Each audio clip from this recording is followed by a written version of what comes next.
Seorang nenek datang menyelamatkanku. Dia bilang, suami dan ibu mertuamu bukan manusia. Nak, cepat pergi dari sini.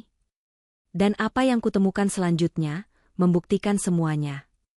Sebelum ceritanya dimulai, silakan tulis di kolom komentar dari daerah mana saja teman-teman yang menonton cerita ini. Jangan lupa like dan subscribe agar channel ini bisa semakin berkembang dan bisa mempersembahkan cerita yang lebih menarik lagi. Aroma gurih dari bumbu rendang yang meresap sempurna ke dalam daging menyebar lembut di seluruh penjuru dapur. Luna tersenyum tipis, tangannya dengan cekatan mengaduk santan kental yang mulai mengeluarkan minyak. Warna kuahnya sudah berubah menjadi coklat keemasan, pertanda masakan istimewanya hampir matang. Malam ini adalah malam yang spesial, malam perayaan ulang tahun pernikahan pertamanya dengan Angga. Setahun yang terasa seperti sekejap mata, dipenuhi kebahagiaan yang meluap-luap hingga terkadang Luna harus mencubit lengannya sendiri untuk memastikan semua ini bukan mimpi. Ia menata meja makan dengan sangat teliti. Taplak meja berwarna krem, sepasang lilin putih gading di tengahnya, dan 2 set piring keramik terbaik miliknya. Semua harus sempurna, sama seperti kehidupan yang dihadiahkan Angga untuknya. Sambil menunggu rendang tanak, pikirannya melayang pada Angga. Suaminya adalah definisi dari kesempurnaan itu sendiri. Tampan, mapan, tutur katanya lembut, dan perlakuannya pada Luna selalu seperti seorang ratu. Angga tidak pernah gagal membuatnya merasa menjadi wanita paling beruntung di dunia. Bahkan Ibu Widi, ibu mertuanya, adalah sosok ibu yang selama ini ia dambakan. Ramah, perhatian, dan selalu mendukung rumah tangga mereka. Luna, yang telah menjadi yatim piatu sejak remaja, merasa akhirnya menemukan sebuah keluarga yang utuh. Keluarga yang ia bangun bersama Angga. Pikirannya beralih pada percakapan mereka tadi pagi. Dengan wajah penuh semangat, Angga menjelaskan tentang sebuah peluang bisnis properti yang sangat menjanjikan. Proyek besar yang akan menjadi lompatan kuantum bagi masa depan mereka. Tanpa ragu sedikitpun, Luna menyetujui untuk menginvestasikan sebagian besar dana warisan orang tuanya. Ia melakukannya dengan hati yang lapang, dipenuhi rasa bangga karena bisa menjadi bagian dari mimpi besar suaminya. Ia percaya pada Angga lebih dari ia percaya pada dirinya sendiri. Baginya, harta mereka adalah satu, sama seperti jiwa mereka yang telah terikat dalam janji suci pernikahan. Melihat binar bahagia di mata Angga saat ia menyetujui transfer dana itu, adalah bayaran yang lebih dari cukup. Itu adalah bukti cintanya, bukti dukungannya sebagai seorang istri. Luna mematikan api kompor dan menyendok sedikit kuah rendang untuk mencicipinya. Rasa pas, gurih dan sedikit pedas, persis seperti yang disukai Angga. Ia tersenyum puas. Di luar, langit senja mulai menggelap, mewarnai cakrawala dengan sapuan jingga dan nila. Suasana terasa begitu damai, begitu tentram. Di dalam rumah yang hangat ini, di dalam pelukan keluarga barunya, Luna merasa aman dari segala keburukan dunia.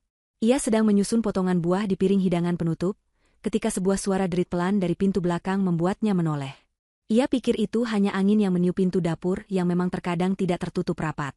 Namun, yang muncul dari ambang pintu bukanlah hembusan angin, melainkan sesosok tubuh renta yang gemetar hebat. Itu Nenek Sumini, tetangga sebelah rumahnya yang pendiam dan jarang sekali keluar rumah. Wanita tua itu berdiri dengan napas terengah-engah, dada tuanya naik turun dengan cepat. Wajahnya yang keriput pucat pasi seperti kertas, dan matanya yang biasanya sayu kini membelalak lebar, memancarkan kengerian yang begitu murni hingga membuat darah Luna berdesir. Rambut putihnya yang biasa tersanggul rapi kini acak-acakan, dan daster batik yang ia kenakan tampak basah oleh keringat meskipun udara tidak begitu panas. Luna terpaku di tempatnya, sendok buah di tangannya terasa dingin membeku. Ada apa gerangan? Sebelum Luna sempat membuka mulut untuk bertanya, Nenek Sumini sudah menerjang maju. Langkahnya yang tertatih-tatih terasa begitu cepat dan mendesak. Ia mencengkeram lengan Luna dengan kedua tangannya yang kurus namun terasa begitu kuat, seperti cakar elang yang menancap. Kuku-kukunya menekan kulit Luna, meninggalkan rasa sakit yang samar. Ayo, nak, pergi dari rumah ini. Desis Nenek Sumini, suaranya serak dan bergetar, nyaris seperti bisikan yang dipaksakan keluar dari tenggorokan yang tercekat. Luna mengerjap, bingung dengan serbuan tiba-tiba itu. Nenek? Ada apa? Nenek kenapa? Tanyanya, mencoba melepaskan cengkeraman itu dengan lembut, namun cengkeraman itu justru semakin kuat. Tidak ada waktu untuk menjelaskan. Rumah ini menuntut nyawa dan hartamu. Dengar Nenek, selamatkan dirimu sekarang. Kata-kata itu keluar seperti rentetan tembakan, menusuk telinga Luna. Nyawa dan harta? Apa maksudnya? Kepalanya terasa pening. Ini pasti hanya kesalahpahaman. Mungkin Nenek Sumini sedang sedikit linglung. Ia adalah wanita tua yang hidup sebatang kara, mungkin saja pikirannya sedang tidak baik. Nenek, tenang dulu. Ayo duduk, minum dulu, bujuk Luna, masih mencoba bersikap rasional di tengah situasi yang aneh itu. Tetapi kepanikan di wajah Nenek Sumini tidak berkurang sedikit pun. Wanita tua itu menggelengkan kepalanya dengan kuat, air mata mulai menggenang di sudut matanya yang keriput. Tidak. Mereka akan segera memulai semuanya. Aku mendengarnya sendiri. Cepat, nak, sebelum terlambat. Tolong percayalah pada nenek sekali ini saja. Ikut aku. Nenek Sumini tidak lagi memohon, ia menarik tangan Luna dengan sisa-sisa tenaganya, memaksanya untuk berbalik dan mengikutinya menuju pintu belakang tempat ia masuk tadi. Luna masih bimbang. Di satu sisi, ada rasa kasihan dan kebingungan melihat kondisi Nenek Sumini. Di sisi lain, instingnya merasakan ada sesuatu yang sangat tidak beres. Ketakutan wanita tua itu terasa begitu nyata, begitu menular. Saat ditarik paksa melewati ambang pintu dapur, Luna menoleh ke belakang, ke arah ruang makan yang telah ia siapkan dengan penuh cinta.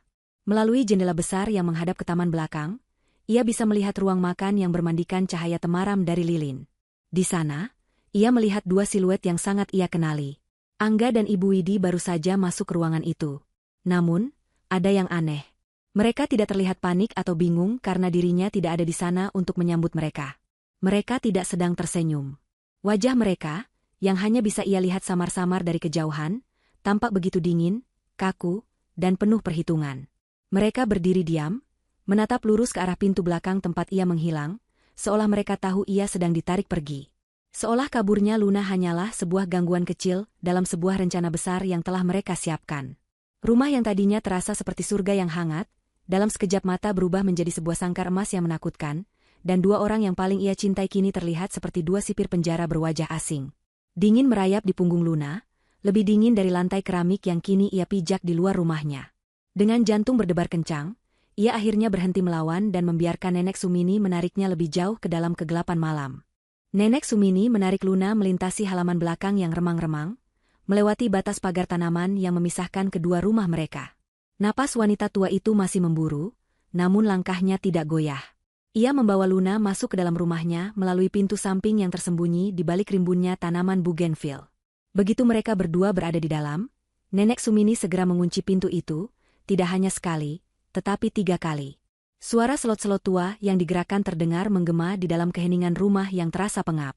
Udara di dalam terasa berat, beraroma campuran minyak kayu putih, debu, dan kenangan masa lalu yang seolah menempel di setiap perabot kayu yang gelap dan usang. Rumah ini adalah antitesis dari rumah Luna yang modern dan terang. Segalanya tampak tua, redup, dan menyimpan begitu banyak rahasia. Nenek Sumini akhirnya melepaskan cengkeramannya. Lengan Luna terasa kebas dan menunjukkan bekas kemerahan. Wanita tua itu menyandarkan tubuhnya ke dinding, berusaha mengatur napasnya yang tersengal.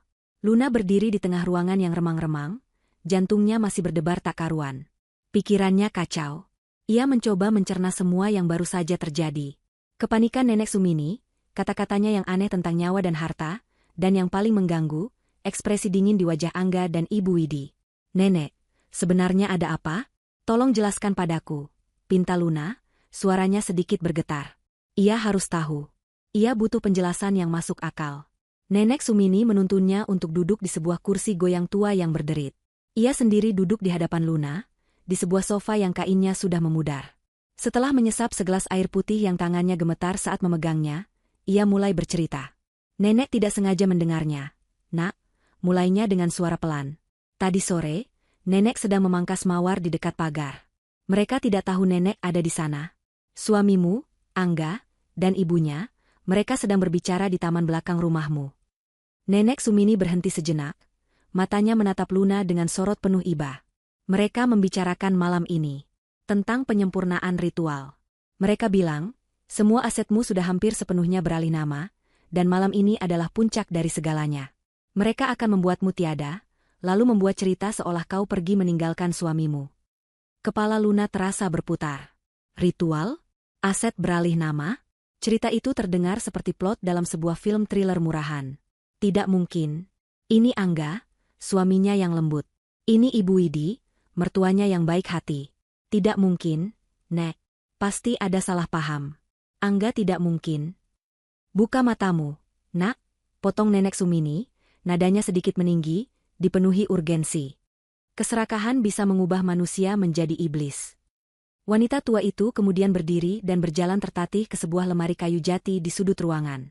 Dari dalam laci, ia mengeluarkan sebuah album foto tua yang sampulnya sudah usang. Ia kembali duduk dan meletakkan album itu di pangkuan Luna. Dengan jari gemetar, ia membukanya ke sebuah halaman. Di sana, tertempel sebuah foto hitam putih seorang wanita muda yang sangat cantik. Senyumnya manis, namun matanya menyiratkan kesedihan yang samar. "Kau kenal dia?" tanya Nenek Sumini. Luna menggeleng. Wajah itu terasa asing. "Siapa dia?" "Namanya Manda," jawab Nenek Sumini lirih. "Dia istri pertama Angga." Dunia Luna seakan berhenti berputar. Udara di paru-parunya terasa habis. Istri pertama? Angga tidak pernah mengatakan apapun tentang ini. Selama ini ia mengira dirinyalah satu-satunya wanita dalam hidup Angga, satu-satunya yang pernah mengucap janji suci bersamanya. Kebohongan sebesar ini, bagaimana bisa Angga menyembunyikannya? "Angga pernah menikah sebelumnya?" bisik Luna, suaranya nyaris tak terdengar. Nenek Sumini mengangguk pelan. "Manda adalah gadis yang baik, berasal dari keluarga yang sangat kaya. Dia sangat mencintai Angga. Tapi beberapa tahun yang lalu, dia menghilang begitu saja." Cerita yang mereka sebarkan adalah Manda kabur dengan pria lain, membawa lari sebagian harta suaminya. Tapi nenek tahu itu bohong. Nenek adalah tetangga mereka sejak dulu, bahkan sebelum kau pindah ke sini. Mata tua itu menatap lurus ke mata Luna, syarat akan sebuah kebenaran yang mengerikan. Mereka bilang dia kabur. Tapi yang sebenarnya terjadi, bukan hanya nyawanya yang mereka ambil. Nak, seluruh warisan keluarganya lenyap tak bersisa tepat setelah dia menghilang. Kata-kata Nenek Sumini seperti hantaman palu godam di dada Luna. Semua terasa begitu nyata sekarang. Kebohongan Angga tentang statusnya, cerita Nenek Sumini tentang hilangnya Manda, dan kekayaan keluarganya yang ikut lenyap. Tiba-tiba, Luna teringat dengan sangat jelas setiap momen ketika Angga membujuknya dengan senyum manis dan kata-kata cinta untuk menandatangani berkas-berkas. "Ini hanya untuk administrasi, sayang," katanya suatu kali. "Ini untuk masa depan kita bersama," katanya di lain waktu. Ia ingat bagaimana Ibu Widi selalu memujinya, mengatakan betapa beruntungnya Angga memiliki istri yang begitu suportif dan tidak perhitungan. Luna mengira itu adalah pujian. Sekarang ia sadar, itu adalah bagian dari manipulasi. Mereka memuji kepercayaannya sambil menggerogoti hartanya dari belakang. Perasaan ngeri yang dingin dan basah mulai merayap di sekujur tubuhnya. Apakah cintanya selama ini hanya sebuah alat? Apakah seluruh pernikahannya hanyalah sebuah skenario panjang untuk sebuah tujuan yang begitu mengerikan? Ia bukan istri, ia adalah target. Dan malam ini, ia dijadwalkan untuk bernasib sama seperti Manda. Menghilang tanpa jejak, meninggalkan cerita palsu dan harta benda yang telah dirampas. Kepalanya tertunduk, air mata mulai jatuh membasahi foto Manda yang tersenyum sedih di pangkuannya. Keheningan di dalam rumah Nenek Sumini terasa memekakkan telinga. Luna duduk membeku di kursi goyang, tatapannya kosong tertuju pada foto Manda yang masih terbuka di pangkuannya. Setiap kata yang diucapkan Nenek Sumini bergema di kepalanya, tumpang tindih dengan kenangan-kenangan manis yang kini terasa seperti racun. Wajah Angga yang tersenyum, pelukannya yang hangat, bisikan cintanya di tengah malam, semua itu kini terasa seperti bagian dari sebuah sandiwara mengerikan yang telah dirancang dengan begitu sempurna. Rasa sakit akibat pengkhianatan itu begitu dalam, begitu tajam, seolah sebuah belati es baru saja ditancapkan tepat di jantungnya dan diputar perlahan. Syok awal yang membuatnya lemas kini mulai berganti, memuai menjadi sesuatu yang lain. Sesuatu yang dingin, keras, dan penuh amarah. Amarah pada Angga, pada Ibu Widi, dan yang paling besar, amarah pada dirinya sendiri karena begitu buta dan naif. Masih ada sebersit kecil hatinya yang menolak untuk percaya. Secercah harapan bodoh yang berbisik bahwa semua ini hanyalah kesalahpahaman yang luar biasa. Mungkin Nenek Sumini salah dengar. Mungkin Manda memang benar-benar kabur. Mungkin ada penjelasan logis di balik semua ini. Didorong oleh sisa-sisa penyangkalan terakhirnya, Luna merogoh tas tangannya dan mengeluarkan ponsel. Jarinya gemetar saat mencari nama Angga di daftar kontak. "Apa yang mau kau lakukan, Nak?" tanya Nenek Sumini cemas. Luna menatap wanita tua itu, matanya menyiratkan permohonan. "Aku harus mendengarnya sendiri, Nek. Aku harus bicara dengannya." Nenek Sumini menghela napas panjang, tetapi tidak melarang. Ia sepertinya mengerti bahwa Luna perlu menghancurkan sendiri ilusi terakhirnya. Luna menekan tombol panggil. Jantungnya berdebar begitu kencang, hingga ia bisa merasakannya bergetar di tenggorokannya. Setelah 2 kali dering, Angga menjawab. Suara yang terdengar dari seberang adalah suara yang sama yang selalu membuatnya tenang, suara yang selalu ia rindukan setiap saat. Suara suaminya. Sayang, kamu di mana? Aku dan ibu sudah sampai di rumah. Makan malamnya sudah siap. Aku khawatir sekali. Suara Angga terdengar begitu tulus, dipenuhi kecemasan palsu yang kini terasa begitu memuakan. Perut Luna terasa mulas. Ia harus menelan ludah untuk membasahi tenggorokannya yang kering sebelum bisa menjawab. Maaf, Mas. Tadi aku mampir ke apotek sebentar. Kepalaku agak pusing. Jawabnya, berusaha sekuat tenaga agar suaranya tidak bergetar. Kebohongan itu terasa seperti bara panas di lidahnya. Pusing? Kenapa tidak bilang? Aku bisa menjemputmu. Ya sudah, cepat pulang ya, sayang. Aku sudah tidak sabar merayakan hari jadi kita. Aku punya kejutan spesial untukmu, lanjut Angga dengan nada mesra. Sebuah kejutan spesial. Luna kini tahu kejutan macam apa yang menunggunya. Belati dingin dan kuburan tanpa nama. Iya, Mas. Sebentar lagi aku pulang. Jawabnya singkat, lalu segera mematikan sambungan telepon sebelum pertahanannya runtuh. Ia menatap layar ponselnya yang gelap. Topeng itu sempurna. Angga adalah seorang aktor yang brilian. Tidak ada sedikitpun keraguan atau nada aneh dalam suaranya. Ia berbohong semudah ia bernapas. Dan dengan itu, harapan bodoh terakhir di hati Luna padam selamanya, meninggalkan abu dingin dari kenyataan yang pahit. Sekarang kau percaya? Tanya Nenek Sumini lembut. Luna hanya bisa mengangguk pelan, air matanya kini mengalir tanpa bisa ia cegah. Ia menangis bukan karena sedih, tetapi karena marah dan jijik. Semuanya bohong, bisiknya pada diri sendiri. Semua kebaikannya, semua cintanya, semuanya bohong. Ia mulai menghubungkan kepingan-kepingan puzzle yang selama ini ia abaikan. Perjalanan bisnis Angga yang selalu mendadak, yang entah kenapa selalu bertepatan dengan saat-saat di mana ia baru saja menandatangani dokumen investasi penting. Luna ingat betul, setelah Angga pulang dari perjalanan bisnis, terakhirnya, sebuah jam tangan mewah melingkar di pergelangan tangannya. Ia bilang itu bonus dari klien, tapi Luna sekarang tahu, itu pasti dibeli dengan uangnya sendiri. Lalu minuman herbal dari Ibu Widi. Setiap malam, mertuanya akan datang ke kamar mereka membawakan 2 cangkir minuman hangat berwarna kecoklatan. Untuk menjaga stamina kalian sebagai pengantin baru, begitu katanya sambil tersenyum keibuan. Luna selalu meminumnya sampai habis, menganggap itu sebagai bentuk perhatian. Tapi ia sering merasa sangat mengantuk dan lemah setelah meminumnya. Bahkan terkadang ia tidur begitu lelap, hingga tidak mengingat apapun keesokan paginya. Ia selalu mengira itu hanya efek dari ramuan herbal tradisional. Kini ia sadar, minuman itu adalah racun yang dilemahkan, alat untuk menaklukkannya secara perlahan, membuat jiwa dan raganya rapuh dan siap untuk dipersembahkan. Mereka tidak hanya merampoknya, mereka juga meracuninya. Luna menutupi wajahnya dengan kedua tangan, bahunya terguncang hebat. Ia teringat dengan sangat jelas suatu sore beberapa bulan lalu. Angga datang dengan wajah panik, membawa setumpuk dokumen.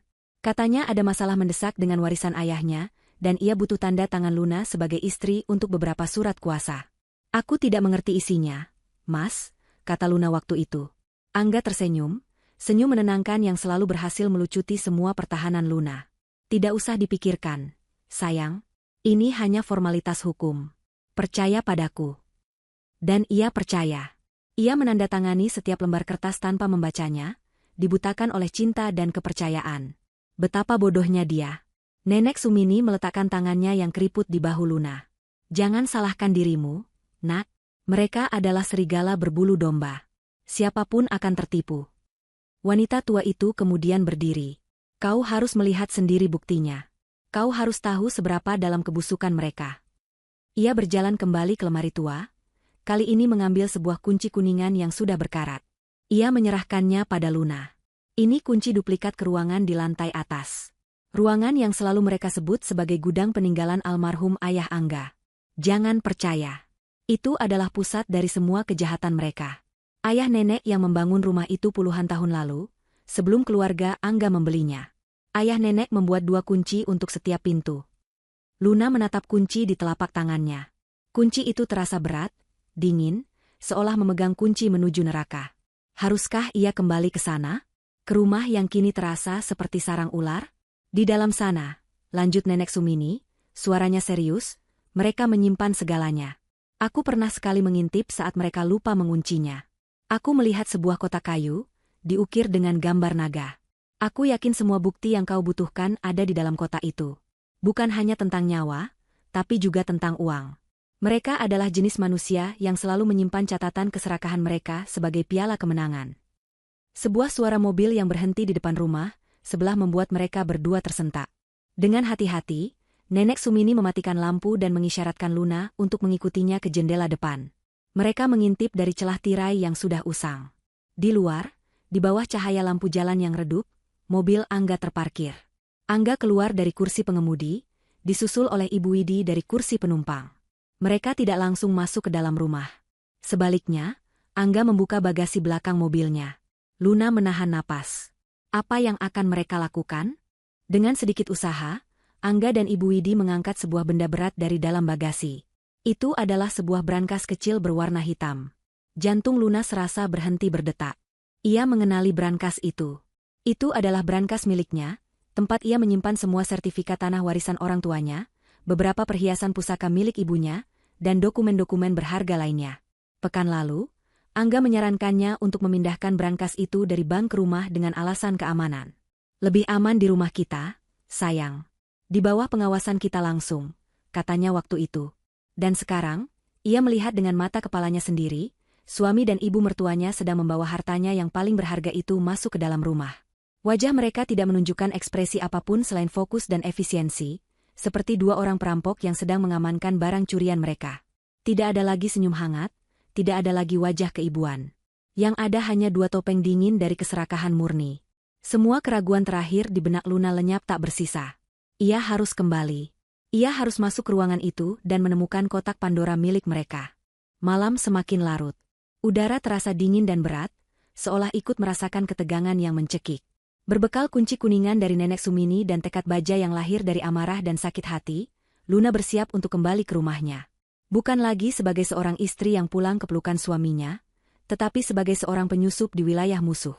Setiap langkahnya harus diperhitungkan. Setiap tarikan napasnya harus dikendalikan. Nenek Sumini memberinya petunjuk jalan teraman, melalui pintu samping di dekat taman yang jarang sekali dilewati. Mereka mungkin sedang sibuk di lantai atas, di ruang ritual itu. Ini kesempatanmu, bisik wanita tua itu, matanya menyiratkan harapan sekaligus kekhawatiran yang mendalam.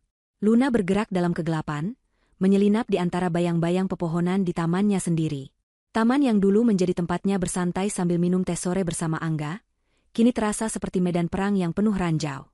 Jantungnya berdebar kencang, memompa adrenalin ke seluruh tubuhnya.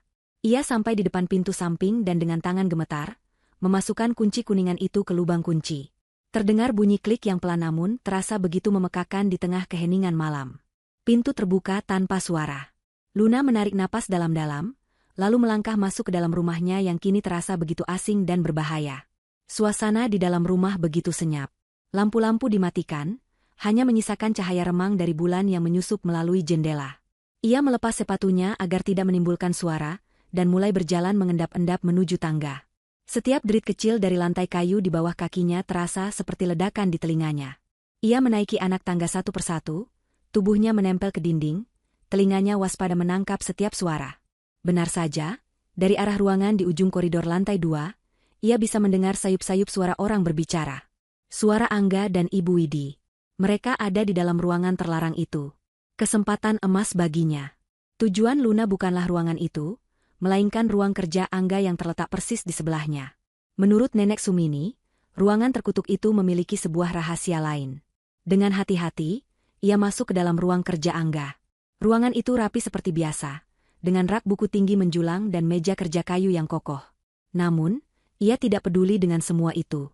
Ia segera menyingkirkan karpet tebal di tengah ruangan, memperlihatkan lantai kayu yang gelap. Ia meraba-raba permukaan lantai, mencari sesuatu yang janggal. Di bawah salah satu kaki meja, ia menemukannya. Sebuah papan kayu yang terasa sedikit lebih longgar dari yang lain. Dengan menggunakan pisau lipat kecil dari gantungan kuncinya, ia berhasil mencongkel papan kayu itu. Di bawahnya, terdapat sebuah rongga tersembunyi. Dan di dalam rongga itu, tergeletak sebuah benda yang membuatnya menahan napas. Sebuah kotak kayu berwarna gelap, dengan ukiran naga yang meliuk-liuk di seluruh permukaannya, matanya seolah menatap tajam ke arah Luna. Kotak Pandora itu nyata. Dengan tangan gemetar, Luna mengangkat kotak itu keluar. Kotak itu tidak terkunci. Ia membukanya perlahan. Aroma apek dari kertas-kertas tua langsung menyeruak. Isinya membuatnya terpaku. Ini bukan sekadar kotak penyimpan barang biasa. Ini adalah sebuah arsip kejahatan yang terdokumentasi dengan sangat rapi. Tumpukan paling atas adalah beberapa buku harian bersampul kulit yang sudah usang. Ia membuka salah satunya secara acak. Tulisan tangan di dalamnya adalah tulisan tangan kuno, milik kakek Angga. Isinya menceritakan tentang sebuah tradisi keluarga. Sebuah perjanjian untuk kemakmuran dengan cara mengorbankan wadah pada setiap siklus generasi. Kata-kata seperti tumbal, pengorbanan, dan kemakmuran abadi tertulis dengan tinta hitam yang dingin. Luna beralih ke tumpukan berikutnya. Di sana ada beberapa map tebal. Map pertama diberi label nama Manda. Jantungnya berdebar kencang saat membukanya. Di dalamnya ada foto-foto Manda, salinan laporan keuangannya yang menunjukkan bagaimana aset-asetnya secara perlahan dialihkan ke perusahaan-perusahaan cangkang milik keluarga Angga, dan catatan medis palsu yang mengindikasikan kondisi mental Manda yang tidak stabil, mungkin disiapkan sebagai alibi jika ada yang curiga. Di lembar terakhir, hanya ada satu kalimat pendek yang ditulis dengan tinta merah. Manda. Siklus ke-7. Selesai. Di bawahnya tertera tanggal yang bertepatan dengan hari di mana Manda dilaporkan menghilang. Perut Luna terasa mual. Ini adalah bukti pembunuhan berdarah dingin. Tangannya yang gemetar membuka map kedua. Dan seketika itu juga, dunia di sekelilingnya terasa runtuh. Map itu diberi label namanya sendiri. Luna. Isinya bahkan lebih mengerikan. Di dalamnya terdapat laporan lengkap tentang dirinya, bahkan sebelum ia mengenal Angga. Laporan itu merinci kondisi keuangan keluarganya, statusnya sebagai anak tunggal yatim piatu, bahkan profil psikologisnya yang mendambakan sebuah keluarga. Mereka tidak hanya menemukannya, mereka memburunya. Ia adalah target yang telah direncanakan dengan sangat matang. Lembar demi lembar berikutnya adalah salinan dari setiap dokumen yang pernah ia tanda tangani, setiap surat kuasa, setiap akta pengalihan aset. Semua hartanya, warisan dari kerja keras kedua orang tuanya, kini secara hukum bukan lagi miliknya. Mereka telah merampoknya hingga ke akar-akarnya. Namun, kengerian itu belum mencapai puncaknya. Di bagian paling bawah kotak, ia menemukan sebuah buku harian lain, yang ini masih baru, dengan tulisan tangan yang ia kenali sebagai tulisan Ibu Widi. Ia membukanya ke halaman terakhir yang baru saja ditulis. Kata-kata di halaman itu akan selamanya terpatri dalam ingatannya seperti besi panas. Ritual malam ini akan sempurna. Luna adalah wadah yang paling subur, cintanya tulus dan energinya murni. Minuman herbal yang kuberikan setiap malam telah berhasil melemahkan roh pelindungnya, membuatnya siap untuk dipersembahkan. Jiwanya untuk perjanjian, hartanya untuk kita. Di bawah tulisan itu, terselip sebuah dokumen yang baru saja dicetak. Sebuah polis asuransi jiwa senilai puluhan miliar rupiah atas nama Luna. Pemegang polis sekaligus penerima manfaat tunggal, Angga, suaminya. Tanggal aktif polis itu adalah hari ini. Tanggal klaim bisa diajukan mulai besok. Kematiannya bukan hanya sebuah ritual, tapi juga sebuah transaksi finansial yang sangat menguntungkan. Saat itulah Luna mengerti. Ia bukan hanya akan dibunuh. Seluruh eksistensinya, dari cinta hingga nyawanya, telah diubah menjadi angka-angka di atas kertas untuk memperkaya keluarga iblis ini. Tepat ketika ia mencerna kengerian terakhir itu, sebuah suara langkah kaki terdengar di koridor, mendekat ke arah ruang kerja. Jantung Luna serasa berhenti berdetak. Mereka datang.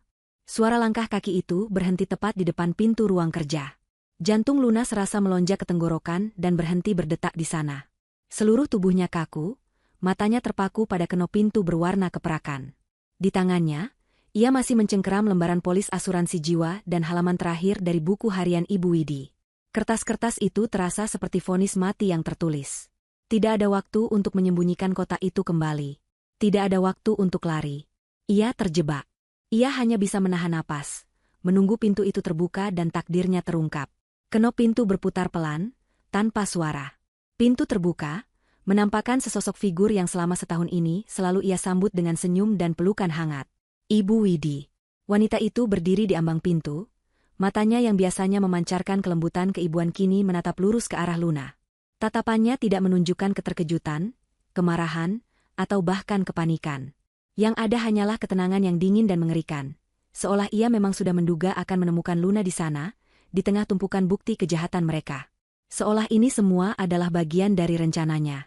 Masker kebaikan yang selama ini ia kenakan dengan begitu sempurna, kini lurus sepenuhnya, memperlihatkan wajah asli dari iblis yang bersembunyi di baliknya.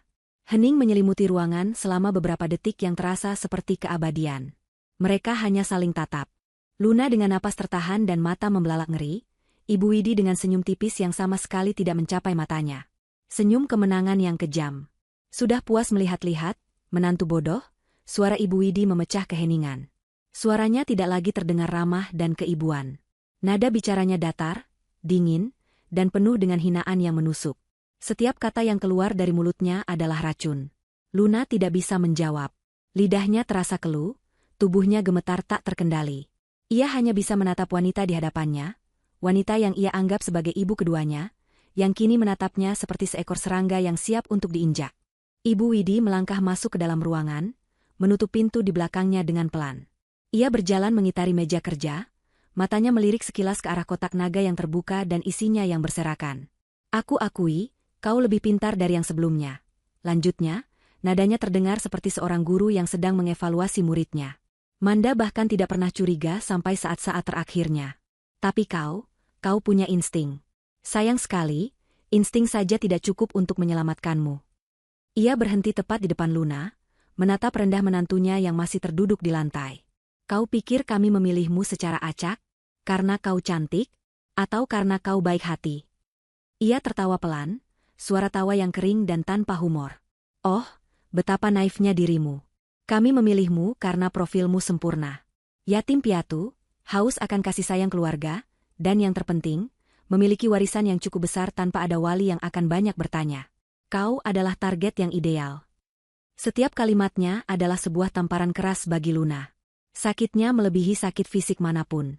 Warisan keluargamu adalah mahar yang sesungguhnya, Luna. Cintamu yang tulus dan murni itu hanyalah bonus. Bahan bakar yang sangat baik untuk menyempurnakan ritual kami. Jiwamu untuk perjanjian, dan uangmu untuk kami nikmati selagi menunggu perjanjian itu membuahkan hasil. Ibu Widi membungkuk, menyejajarkan wajahnya dengan wajah Luna. Matanya yang gelap menatap tajam, tanpa jiwa. Kau harusnya berterima kasih. Kami memberimu setahun penuh kebahagiaan palsu. Kami memberimu keluarga yang kau impikan. Anggap saja itu kompensasi atas pengorbanan kecil yang harus kau berikan malam ini. Saat itulah pintu ruang kerja kembali terbuka. Kali ini Angga yang masuk. Untuk sepersekian detik, sebersit harapan gila melintas di benak Luna. Harapan bahwa Angga adalah korban, bahwa ia dipaksa oleh ibunya.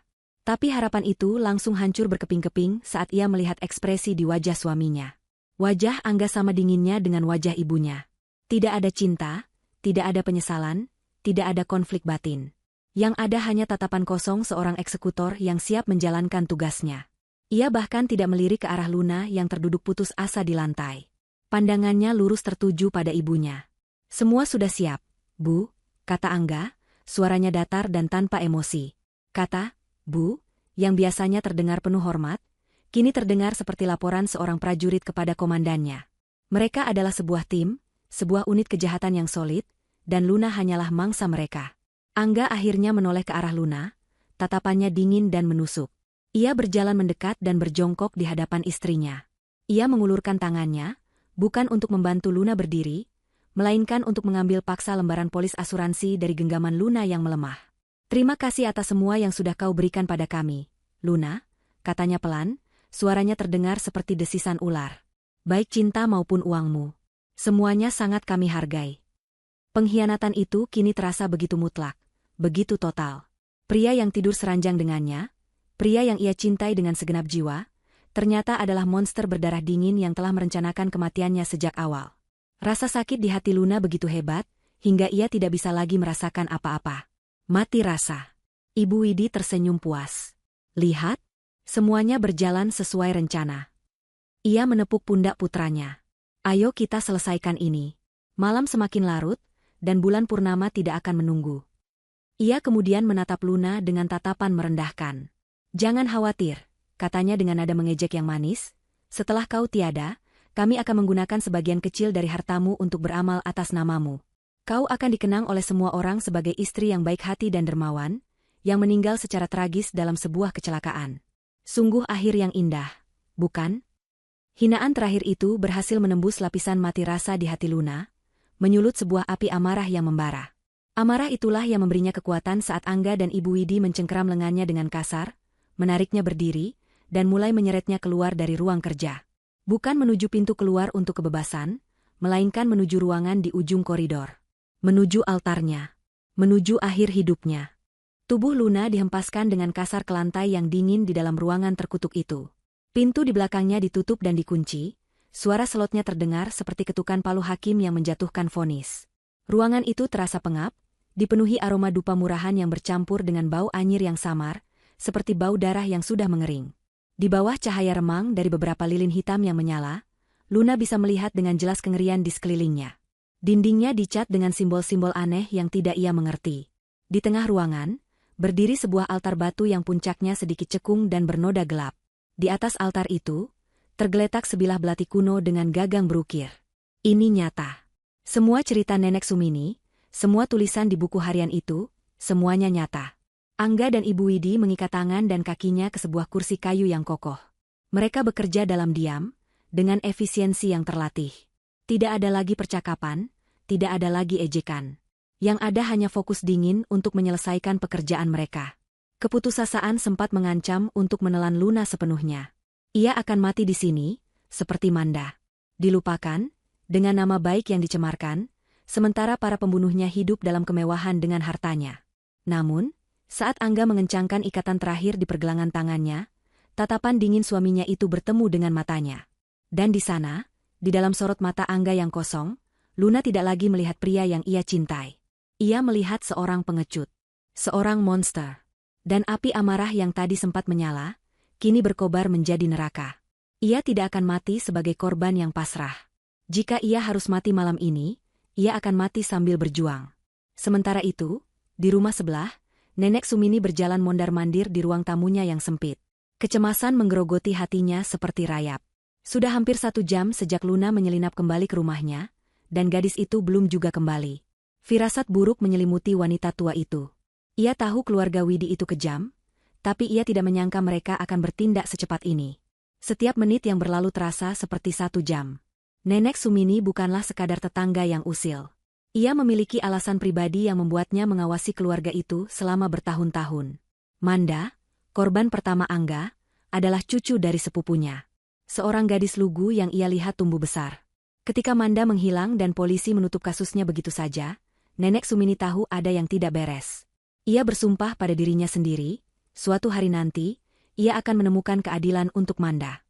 Dan malam ini, ia tidak akan membiarkan ada korban lagi. Menunggu lebih lama lagi adalah sebuah kesalahan. Ia tidak bisa hanya duduk diam. Polisi setempat tidak bisa diandalkan. Keluarga Widi memiliki pengaruh dan uang, mereka bisa dengan mudah membungkam siapapun. Nenek Sumini tahu ia hanya punya satu kesempatan. Satu orang yang mungkin mau mendengarkannya. Ia membuka buku telepon tuanya, mencari sebuah nama dengan jari-jarinya yang gemetar. Baskoro. Pensiunan detektif polisi. Pria itu adalah penyelidik utama dalam kasus hilangnya Manda bertahun-tahun yang lalu. Nenek Sumini ingat betul bagaimana frustrasinya detektif Baskoro ketika kasus itu dipaksa ditutup oleh atasannya karena tekanan dari pihak berpengaruh. Kasus itu adalah noda dalam karirnya, sebuah kegagalan yang selalu menghantuinya. Nenek Sumini bertaruh pada rasa penyesalan pria itu. Dengan tangan gemetar, ia menekan nomor telepon itu. Suara serak dan lelah seorang pria tua menjawab di seberang.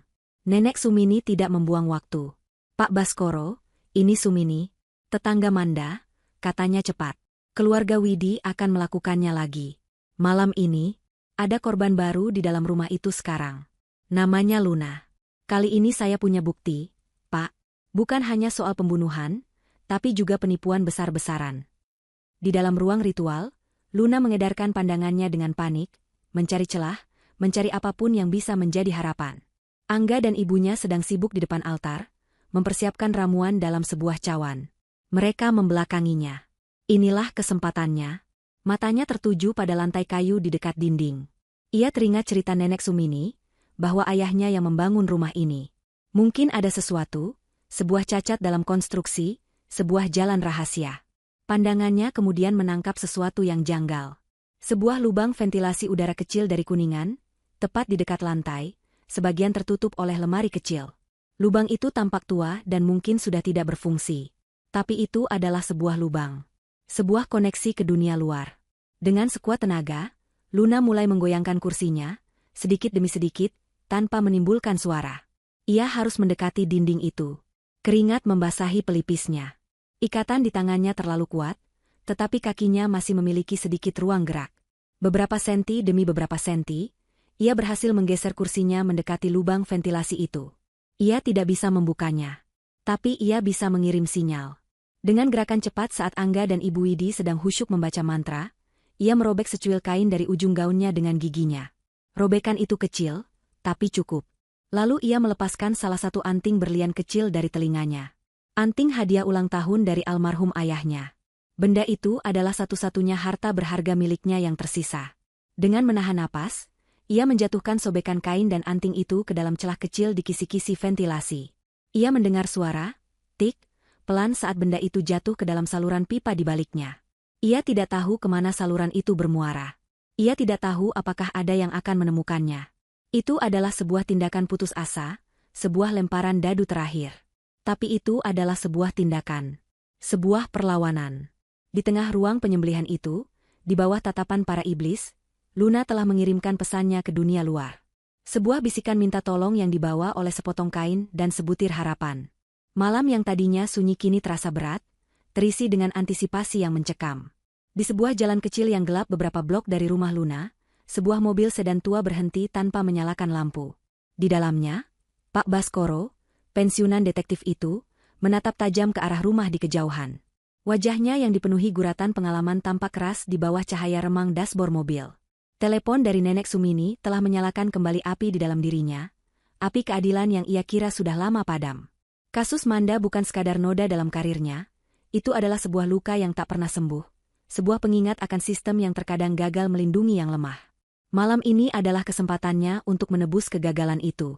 Ia tidak datang sendiri. Ia tahu betul betapa berpengaruhnya keluarga Widi. Melaporkan ini melalui jalur resmi yang lambat, hanya akan memberi mereka waktu untuk menghilangkan barang bukti atau bahkan melarikan diri.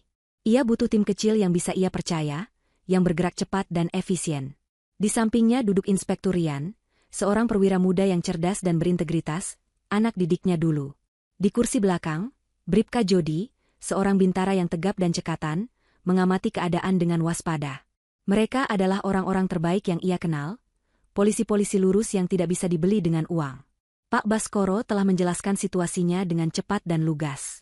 Ia tidak menyebutkan kata ritual atau pesugihan, karena ia tahu itu akan terdengar gila. Sebaliknya, ia fokus pada fakta-fakta keras yang diberikan Nenek Sumini, dugaan penyekapan, riwayat korban hilang sebelumnya, dan yang terpenting, bukti penipuan finansial dan pencucian uang berskala besar. Tuduhan-tuduhan itu sudah lebih dari cukup untuk mendapatkan surat perintah penggeledahan darurat. Kita tidak bisa langsung menyerbu, kata Inspektur Rian, suaranya pelan dan terukur. Kita tidak tahu ada berapa orang di dalam, atau apakah mereka bersenjata. Kita butuh konfirmasi visual bahwa korban memang ada di dalam dan berada dalam bahaya. Saat itulah Nenek Sumini, yang duduk gemetar di kursi belakang mobil lain di dekat mereka, memberikan informasi terakhirnya. Ia menceritakan tentang sistem ventilasi tua di rumah itu. Luna mungkin mencoba mengirim sinyal, katanya penuh harap. Dia gadis yang cerdas. Berbekal informasi itu, Bribka Jody bergerak. Ia menyelinap dalam kegelapan seperti bayangan, tubuhnya yang atletis bergerak tanpa suara. Ia mengitari perimeter properti, matanya yang terlatih memindai setiap detail dinding rumah. Di bagian samping rumah, tersembunyi di balik rimbunnya semak bugenvil yang lebat, ia menemukannya. Sebuah kisi-kisi ventilasi dari kuningan yang sudah tampak kusam. Ia menyalakan senter kecilnya, menyorotkannya ke dalam celah. Dan di sana, tersangkut di sudut kisi-kisi, ada secuil kain biru yang serasi dengan deskripsi gaun yang dikenakan Luna. Di bawahnya, berkilauan samar di bawah cahaya senternya, tergeletak sebutir anting berlian kecil. Konfirmasi telah didapat. Ada korban di dalam, dan ia sedang meminta tolong. Bribka Jody segera memberikan sinyal kepada timnya. Sudah waktunya untuk bergerak.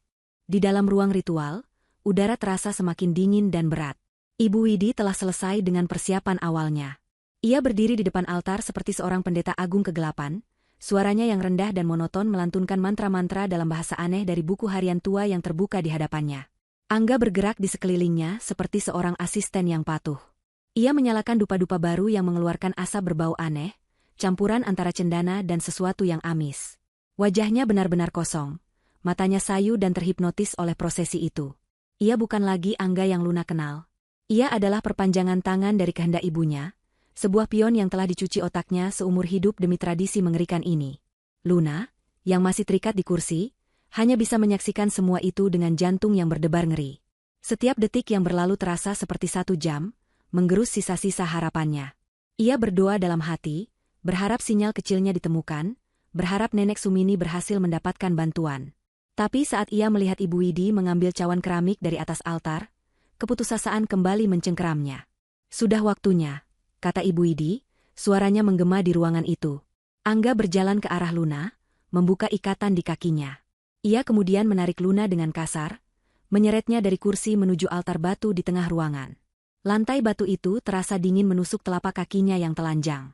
Mereka memaksa Luna untuk berlutut di depan altar. Ibu Widi mendekat, membawa cawan itu. Di dalamnya ada cairan kental berwarna gelap, sama seperti minuman herbal yang biasa ia berikan, tetapi warnanya jauh lebih pekat dan aromanya lebih menyengat.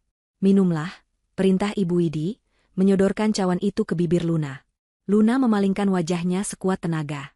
Cairan itu tumpah sedikit, mengenai dagunya, meninggalkan rasa panas yang aneh. Angga, melihat perlawanan itu, mencengkeram rahang Luna dengan satu tangan, memaksanya untuk membuka mulut. Tangan Ibu Widi yang lain menjambak rambut Luna, menarik kepalanya ke belakang. Dengan kejam, mereka menuangkan cairan pahit dan getir itu ke dalam tenggorokannya. Luna terbatuk dan tersedak, tapi ia tidak punya pilihan selain menelannya. Efeknya datang dengan cepat. Rasa panas menjalar dari perutnya ke seluruh tubuhnya. Pandangannya mulai kabur, dan anggota tubuhnya terasa berat seperti timah. Otot-ototnya menolak untuk mematuhi perintah otaknya. Kesadarannya masih ada, pikirannya masih tajam dipenuhi amarah dan ketakutan, tetapi tubuhnya kini lumpuh tak berdaya. Ia telah menjadi boneka tak bernyawa di tangan mereka. Dengan mudah, Angga mengangkat tubuh Luna yang lemas dan membaringkannya di atas altar batu yang dingin. Posisinya telentang, matanya menatap langit-langit yang penuh dengan simbol-simbol jahat. Ibu Widi tersenyum puas, senyum kemenangan iblis. Ia mundur selangkah, memberikan panggung utama kepada putranya. Dari atas altar, ia mengambil belati kuno itu. Gagangnya yang dingin ia serahkan kepada Angga. Ini adalah kehormatanmu, putraku, katanya dengan suara hikmat. Dengan tangannya sendiri, seorang suami harus melepaskan pasangannya untuk kemakmuran abadi keluarga kita. Selesaikan tugasmu. Angga menerima belati itu. Ia berdiri menjulang di atas Luna, menatapnya bukan dengan mata seorang suami, melainkan dengan mata seorang jagal. Ia mengangkat belati itu tinggi-tinggi di atas dadanya. Ujungnya yang runcing dan tajam berkilauan mengerikan di bawah cahaya lilin, memantulkan bayangan wajah Luna yang pucat pasi dan dipenuhi teror. Waktu seakan berhenti. Inilah akhirnya. Tepat saat otot-otot di lengan Angga menegang, bersiap untuk menghunjamkan belati itu ke jantung Luna, sebuah suara ledakan yang memekakan telinga terdengar dari lantai bawah. Suara pintu depan yang didobrak hingga hancur. Suara itu disusul oleh teriakan-teriakan keras yang menggema di seluruh rumah. Polisi! Jangan bergerak! Dunia yang tadinya sunyi dan khusyuk dalam ritual mengerikan itu, seketika meledak dalam kekacauan. Suara pintu yang didobrak dan teriakan polisi menggema hingga ke lantai atas, memecahkan mantra kejahatan mereka. Angga, yang lengannya sudah siap untuk menghunjamkan belati, membeku di tempat. Matanya yang tadinya kosong kini membelalak kaget, cengkeramannya pada belati sedikit mengendur. Ibu Widi adalah yang pertama bereaksi. Wajahnya yang tadinya tenang dan penuh kemenangan berubah menjadi seringai kemarahan yang mengerikan. Beraninya mereka, desisnya seperti ular. Momen singkat yang penuh kekacauan itu adalah sebuah keajaiban bagi Luna. Sebelum Angga atau Ibu Widi sempat melakukan apapun, pintu ruang ritual itu ditendang hingga terbuka. Pak Baskoro adalah yang pertama masuk, pistol di tangannya teracung lurus ke arah Angga. Di belakangnya, Inspektur Rian dan Bribka Jodi bergerak cepat, mengepung ruangan. Mata para petugas polisi itu melebar saat melihat pemandangan di hadapan mereka. Seorang wanita tak berdaya di atas altar, seorang pria dengan belati terangkat, dan seorang wanita tua yang dikelilingi oleh simbol-simbol pemujaan. Ini lebih buruk dari yang mereka bayangkan. Jatuhkan pisaunya. Sekarang, teriak Pak Baskoro, suaranya yang serak dipenuhi otoritas yang tak terbantahkan. Angga, yang terkejut, menjatuhkan belati itu. Benda itu jatuh ke lantai dengan bunyi denting yang nyaring. Dalam sekejap, Bribka Jody sudah menerjangnya, membantingnya ke lantai dan memborgol tangannya di belakang punggung dengan kasar. Angga tidak melawan, tubuhnya lemas seperti boneka kain, topeng predatornya hancur, hanya menyisakan kebingungan dan ketakutan. Ibu Widi, sebaliknya, tidak menyerah begitu saja. Ia menjerit dengan suara melengking, sebuah jeritan kemarahan, bukan ketakutan. Ia menerjang ke arah altar, mencoba meraih sebuah buku tebal, seolah benda itu bisa menyelamatkannya. Namun, Inspektur Rian lebih cepat. Ia mencegat wanita tua itu dan memborgolnya. Ibu Widi meronta-ronta, melontarkan kutukan dan ancaman kepada para petugas. "Kalian tidak tahu siapa kami. Kalian akan menyesali ini," teriaknya, wajahnya dipenuhi kebencian. Sementara kekacauan itu berlangsung, Pak Baskoro segera menghampiri Luna. Ia melepaskan pistolnya dan menyampirkan jaketnya ke tubuh Luna yang gemetar. "Anda aman sekarang, Bu Luna," katanya dengan suara yang menenangkan. Luna menatap wajah detektif tua itu, wajah orang asing yang kini terasa seperti wajah seorang penyelamat. Efek ramuan itu masih membuatnya pusing dan lemas. Tetapi gelombang kelegaan yang luar biasa dahsyat menyapu dirinya, membuatnya menangis tanpa suara. Mimpi buruk ini akhirnya berakhir. Setelah kedua tersangka diamankan dan dibawa turun, penyelidikan menyeluruh pun dimulai. Rumah yang tadinya tampak mewah dan terawat itu kini diobrak-abrik oleh tim forensik. Dan sedikit demi sedikit, kebusukan yang tersembunyi di baliknya mulai terungkap ke permukaan. Di ruang kerja Angga, mereka menemukan kotak berukir naga itu. Seorang ahli kejahatan finansial yang ikut dalam tim itu tercengang melihat isinya. Tumpukan dokumen itu adalah bukti dari penipuan dan pencucian uang yang sangat terorganisir dan telah berlangsung selama bertahun-tahun. Brankas berisi aset-aset curian juga ditemukan. Ini bukan lagi sekadar kasus percobaan pembunuhan, ini adalah kasus kejahatan kerah putih yang sangat besar. Namun, penemuan yang paling mengerikan terjadi di ruang ritual. Pak Baskoro, yang dihantui oleh kasus Manda, menatap altar batu itu dengan curiga. Dalam salah satu buku harian, ia pernah membaca sebuah kalimat samar tentang persembahan harus menyatu dengan dasar pemujaan. Berdasarkan firasatnya, ia meminta tim untuk memeriksa altar itu. Setelah beberapa kali ketukan, mereka menyadari bahwa altar itu tidak padat seluruhnya. Dengan menggunakan palu godam, mereka mulai menghancurkan permukaan altar. Dan di bawah lapisan batu dan semen, mereka menemukannya. Terbungkus dalam plastik tebal, terbaring kerangka manusia yang sudah tidak utuh. Di sisa-sisa pakaian yang membusuk, ditemukan sebuah liontin dengan inisial M.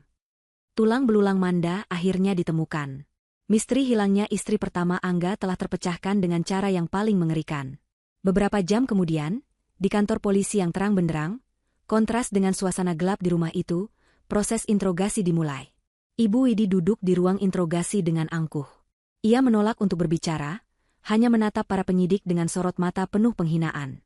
Ia menuntut pengacara terbaik dan tampaknya masih sangat yakin bahwa kekuasaan dan uangnya bisa membebaskannya dari jerat hukum ini. Angga, di ruangan lain, adalah gambaran yang sama sekali berbeda. Tanpa kehadiran ibunya yang mendominasi, seluruh kepribadiannya runtuh. Ia duduk membungkuk di kursi, menangis terseduh-seduh seperti anak kecil. Topeng suami sempurna dan predator berdarah dingin itu telah lenyap, hanya menyisakan sosok pria dewasa yang lemah, menyedihkan, dan manja. Ia tidak butuh banyak tekanan untuk mengaku. Seluruh cerita busuk itu keluar dari mulutnya seperti air bah. Ia menceritakan segalanya, mulai dari bagaimana ibunya telah mencuci otaknya sejak kecil, meyakinkannya bahwa tradisi keluarga mereka adalah sebuah takdir yang mulia. Ia mengaku telah membunuh Manda atas perintah ibunya. Ia juga mengakui rencananya untuk membunuh Luna. Namun, dalam setiap kalimatnya, ia selalu berusaha memposisikan dirinya sebagai korban. Ibu yang merencanakan semuanya, isaknya berulang kali. "Saya hanya menuruti perintahnya. Saya tidak punya pilihan." Sebuah pengakuan pengecut dari seorang pembunuh. Di ruangan yang terpisah dan lebih tenang, Luna didampingi oleh seorang polwan. Setelah efek ramuan itu perlahan hilang, ia memberikan kesaksiannya dengan suara yang pelan namun jelas. Pak Baskoro kemudian masuk, membawa sebuah kotak berisi barang-barang pribadi Luna yang berhasil diamankan. Dengan penuh simpati, ia memberitahu Luna tentang penemuan jenazah Manda. Luna menangis pelan, bukan untuk dirinya sendiri, tapi untuk wanita malang yang tidak berhasil selamat. Di tengah barang-barang itu, Pak Baskoro mengeluarkan sebuah buku tabungan bersampul biru tua. Nama di buku itu adalah nama Luna, tetapi ia sama sekali tidak mengenalinya. Kami menemukannya di brankas terpisah di lemari pakaianmu, tersembunyi di balik tumpukan kain, kata Pak Baskoro. Luna membukanya. Saldo di dalamnya cukup besar, sebuah dana darurat yang tidak pernah ia ketahui. Di halaman pertama, ada sebuah catatan kecil tulisan tangan ayahnya. Untuk putriku, jika suatu hari kau membutuhkan awal yang baru. Itu adalah pesan terakhir dari ayahnya, sebuah jaring pengaman yang ditinggalkan dari balik kubur. Di tengah kehancuran dan pengkhianatan, secercah harapan untuk masa depan yang baru mulai bersinar. Itu adalah bukti bahwa bahkan di malam yang paling gelap sekalipun, cinta sejati tidak akan pernah benar-benar padam. Beberapa minggu setelah malam penggerebekan itu, badai baru menerpa. Bukan badai ritual yang senyap dan mengerikan, melainkan badai media yang riuh dan tanpa ampun. Kisah keluarga Widi meledak menjadi berita utama nasional. Setiap stasiun televisi, setiap surat kabar, setiap portal berita daring seolah berlomba-lomba mengupas tuntas skandal tersebut. Judul-judul berita yang sensasional terpampang di mana-mana, keluarga pemuja setan di kawasan elit, mahligai tumbal, cinta, harta, dan darah di balik kemewahan, pengakuan mengejutkan sang suami, ibuku adalah iblisnya. Foto-foto Angga dan Ibu Widi saat digiring polisi, serta foto-foto Luna yang tampak syok saat diselamatkan, beredar luas. Reputasi keluarga Widi yang selama ini dibangun dengan citra terhormat dan kaya raya, hancur lebur menjadi debu dalam hitungan hari. Inilah bagian pertama dari ganjaran mereka, kehinaan publik yang total. Selama badai itu berlangsung, Luna mengasingkan diri. Ia tidak kembali ke rumah neraka itu. Ia juga menolak tawaran untuk tinggal di hotel yang aman. Ia memilih untuk tinggal bersama Nenek Sumini. Di rumah tua yang pengap namun penuh kehangatan itu, ia menemukan perlindungan. Nenek Sumini merawatnya dengan sabar, tidak hanya menyajikan makanan hangat, tetapi juga memberikan telinga untuk mendengar dan bahu untuk bersandar. Di sana, di antara perabotan usang dan aroma minyak kayu putih, Luna mulai menata kembali kepingan-kepingan jiwanya yang hancur. Ia bukan lagi korban yang gemetar ketakutan. Perlahan tapi pasti, di dalam dirinya tumbuh sebuah kekuatan baru yang dingin dan kokoh, sekeras berlian. Kekuatan yang lahir dari keinginan untuk melihat keadilan ditegakkan sampai tuntas. Proses hukum berjalan dengan cepat. Bukti yang dimiliki pihak kejaksaan begitu melimpah dan tak terbantahkan. Pengakuan lengkap Angga, buku-buku harian yang merinci tradisi pesugihan selama beberapa generasi, catatan transaksi keuangan yang membuktikan adanya penipuan dan pencucian uang, dan yang paling utama, penemuan jenazah Manda yang terkubur di dalam altar. Semua itu membentuk sebuah jaring yang begitu kuat, hingga tidak ada celah sedikitpun bagi Angga dan Ibu Widi untuk lolos. Keluarga Widi menyewa tim pengacara paling mahal di negeri ini. Mereka mencoba berbagai macam strategi. Untuk Ibu Widi, mereka mencoba membangun narasi bahwa ia mengalami gangguan kejiwaan, delusi yang membuatnya percaya pada ritual-ritual kuno. Untuk Angga, mereka melukisnya sebagai korban dari cuci otak dan kekerasan psikologis yang dilakukan oleh ibunya sejak ia kecil. Namun, semua strategi itu dipatahkan dengan telak oleh tim jaksa penuntut umum yang dipimpin oleh seorang wanita tangguh bernama Ratna. Jaksa Ratna adalah seorang wanita parubaya yang terkenal cerdas dan tanpa kompromi. Ia melihat kasus ini bukan hanya sebagai kasus pembunuhan biasa, tetapi sebagai sebuah kanker keserakahan dan kebiadaban yang harus dibasmi sampai ke akarnya. Satu persatu, ia memanggil saksi, dari ahli forensik yang mempresentasikan bukti DNA dari jenazah Manda, hingga ahli keuangan yang melacak aliran dana haram keluarga Widi ke berbagai perusahaan cangkang di luar negeri. Puncak dari persidangan itu adalah hari di mana para terdakwa dan saksi kunci memberikan kesaksian. Ibu Widi, yang duduk di kursi pesakitan, masih menunjukkan keangkuhan yang sama. Saat memberikan kesaksian, ia tidak menunjukkan sedikit pun penyesalan. Ia berbicara tentang tradisi, warisan, dan takdir keluarganya seolah-olah itu adalah sebuah ajaran luhur. Ia bahkan menyalahkan para korbannya, menyebut mereka sebagai wadah, yang seharusnya merasa terhormat karena telah dipilih untuk pengorbanan agung. Sikapnya yang dingin dan tidak manusiawi itu membuat semua orang yang hadir di ruang sidang, termasuk hakim dan juri, merasa jijik. Giliran Angga jauh lebih menyedihkan. Pria yang tadinya tampak gagah dan percaya diri itu, kini terlihat seperti bayangan dari dirinya yang dulu.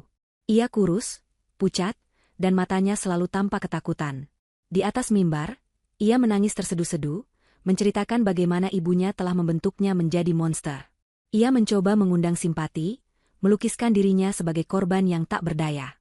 Namun, tangisannya terdengar palsu, dan ceritanya hanya menonjolkan betapa pengecutnya dirinya. Saat Jaksa Ratna bertanya dengan tajam, apakah ibu Anda yang memegang pisau di atas tubuh istri Anda pada malam itu? Angga hanya bisa tergagap dan menunduk. Kelemahannya justru menjadi bukti paling kuat akan keterlibatannya.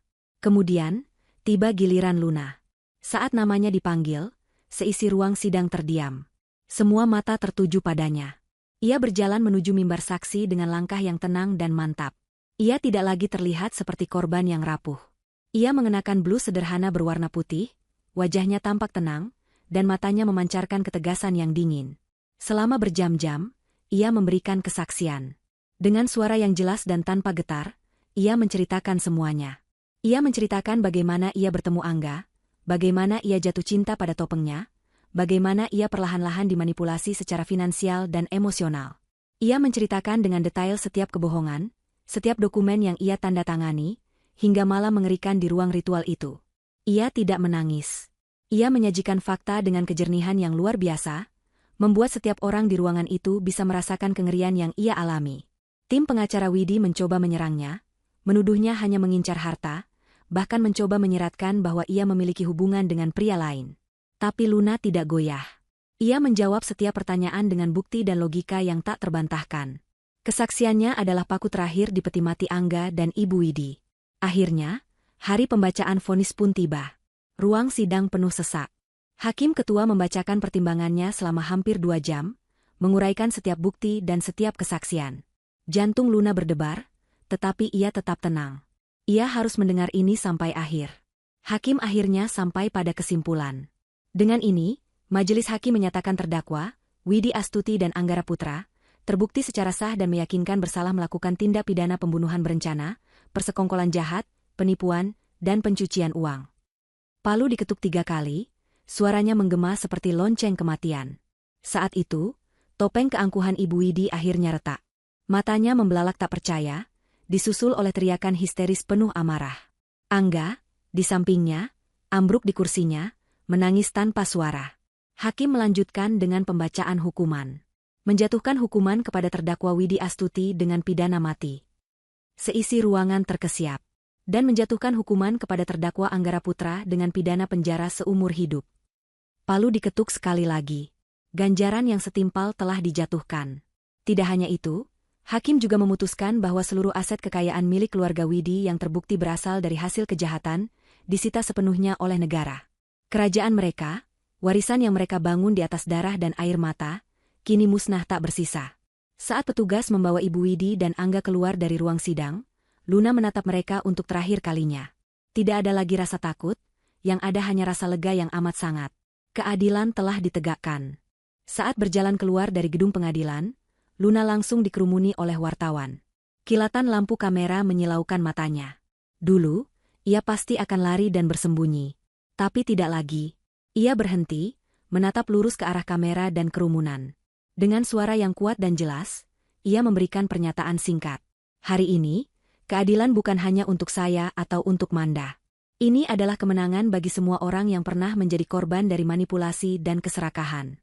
Penderitaan saya telah berakhir, tetapi saya tahu di luar sana masih banyak yang menderita dalam diam. Ia berhenti sejenak, menarik napas dalam-dalam. Oleh karena itu, saya berjanji, sisa hidup saya dan sebagian aset saya yang berhasil diselamatkan, akan saya gunakan untuk mendirikan sebuah yayasan. Sebuah tempat aman bagi para korban untuk bersuara, memulihkan diri, dan mendapatkan kembali kekuatan mereka. Setelah mengatakan itu, ia berjalan menembus kerumunan, meninggalkan para wartawan yang terdiam. Di tengah reruntuhan masa lalunya, Luna baru saja meletakkan batu pertama untuk membangun masa depannya yang baru. 1 tahun berlalu. Langit di atas kota besar itu tampak cerah, secerah kehidupan baru yang telah dibangun oleh Luna. Debu dari persidangan sensasional itu telah lama mengendap. Upaya banding yang diajukan oleh pengacara Ibu Widi dan Angga semuanya ditolak oleh pengadilan tinggi. Ibu Widi kini mendekam di sel isolasi di deretan hukuman mati. Seorang wanita tua yang pahit dan dilupakan, kekuasaannya telah lenyap sepenuhnya. Angga, di dalam penjara seumur hidup, tanpa uang dan perlindungan, menjadi bulan-bulanan narapidana lain. Ganjaran mereka berjalan dalam kesunyian dan penderitaan, persis seperti nasib yang mereka rencanakan untuk korban-korban mereka. Luna telah menepati janjinya. Dengan sisa hartanya dan dana dari rekening rahasia ayahnya, ia mendirikan sebuah yayasan yang ia beri nama, Yayasan Pelita Harapan. Yayasan itu menjadi sebuah suar, tempat perlindungan bagi para korban kekerasan dalam rumah tangga, terutama yang disertai dengan manipulasi finansial. Ia tidak hanya menjadi pendiri, ia juga terlibat aktif di dalamnya. Ia mengubah rumah tua Nenek Sumini, setelah Nenek Sumini memutuskan untuk pindah ke sebuah panti jompo yang tenang di pedesaan, menjadi kantor pusat yayasan yang nyaman dan hangat. Ia mempekerjakan psikolog, pengacara, dan konsultan keuangan untuk membantu para korban membangun kembali hidup mereka dari nol. Hari itu, Luna sedang duduk di ruang konseling, berhadapan dengan seorang wanita muda yang matanya sembab karena menangis. Wanita itu menceritakan kisah yang polanya sangat Luna kenali.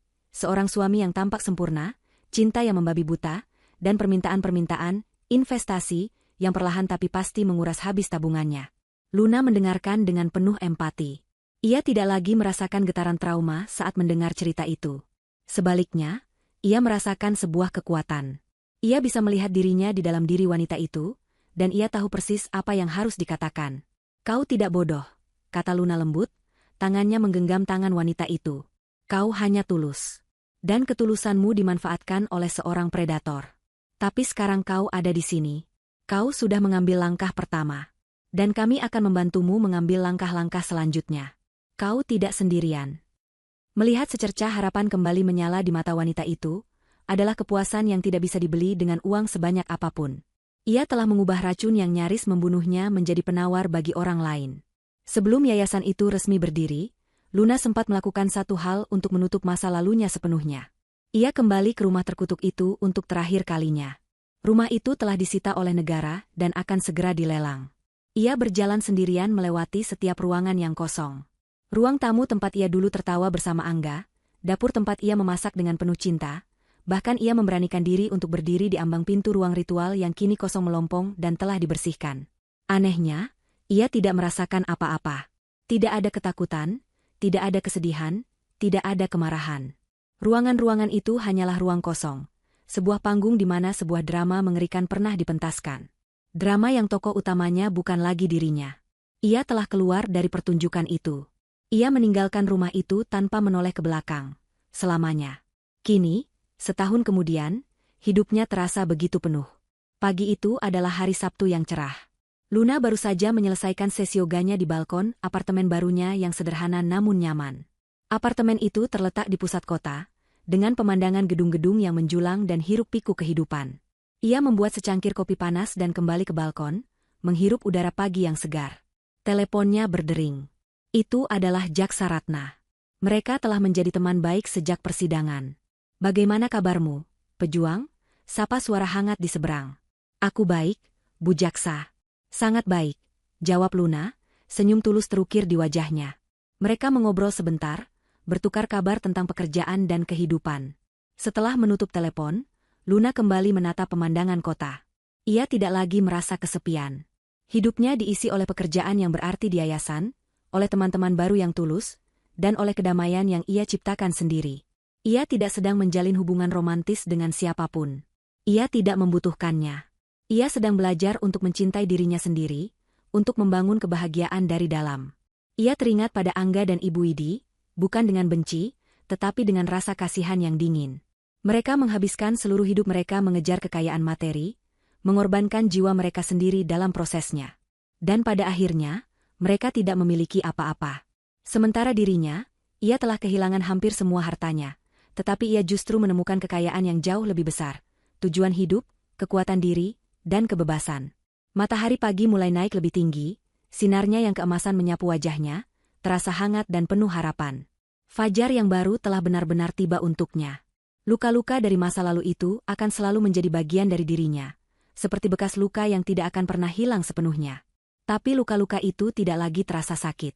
Mereka telah menjadi pengingat, bukan tentang penderitaan yang ia alami, tetapi tentang kekuatan yang ia temukan untuk selamat dan bangkit kembali. Luna menyesap kopinya, matanya menatap lurus ke cakrawala yang cerah. Ia siap menyambut hari baru. Ia siap menyambut sisa hidupnya. Sendirian, utuh, dan bebas.